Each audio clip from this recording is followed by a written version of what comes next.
இன்பம் பொழிகிற வானொலியாம் எங்கள் தமிழெனும் தேன்மொழியாம். இந்த பாட்டை பாடினவர் யாருன்னு கேட்டா நாமக்கல் கவிஞர். இவர் நாமக்கல் கவிஞர் வே ராமலிங்கன்னான்னு சொல்லுவாங்க. இவர் ஒரு தமிழறிஞர், ஒரு கவிஞர், விடுதலை போராட்ட வீரரும் கூட. இவர் காந்திய கொள்கையை ஃபாலோ பண்ணனால இவரை காந்திய கவிஞர்னு சொல்லுவாங்க. So next question. இதுவும் அது எங்கள் தமிழ்ன்ற புக்கில் கீழே பொருள் அப்படின்ற ஒரு இதில் இருக்கும். அதனால அதில் பொறுத்துகையில் வச்சிருக்கோம். குறினா குறிக்கோள், விரதம்னா நோன்பு, ஊக்கிவிடும் அப்படின்னா ஊக்கப்படுத்தும், பொழிகிற அப்படின்னா தருகிற. ஸோ இந்த கொஸ்டினுக்கான ஆன்சர் 2, 3, 4, 1. ஸோ ஆன்சர் ஏ.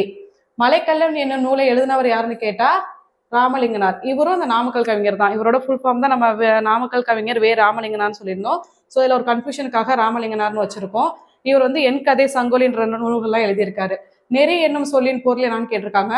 நமக்கு மேகம்னா முகில், இணைனா ஒப்புமை. ஸோ அப்போ அதுக்கு ஆன்சர் வலியாக தான் இருக்கும். ஸோ நெறினா வலி. முல்லைக்கே தேர் கொடுத்தான் வேல்பாரி, முகிலினும் புகழ் படைத்த உபகாரி. இந்த பாட்டை பாடினவர் யாருன்னு கேட்டா உடுமலை நாராயண கவி தான். அதுவும் இல்லாமல் இந்த பகுத்தறி கவிராயரும் வரும். ஏன் அப்படின்னா இந்த உடுமலை நாராயண கவிஞரா தான் என்னன்னு சொல்லுவாங்கன்னா பகுத்தறி கவிராயர்னு சொல்லுவாங்க. ஏன் அப்படி சொல்றாங்கன்னா இவரோட திரைப்பட பாடல எல்லாமே இந்த பகுத்தறிவு சிந்தனைகள் தான் நிறையா இருக்கும். அதனால இவரை பகுத்தறி கவிராயர்னு சொல்றாங்க. ஸோ இந்த கொஸ்டினுக்கான ஆன்சர் ஏ மற்றும் பி.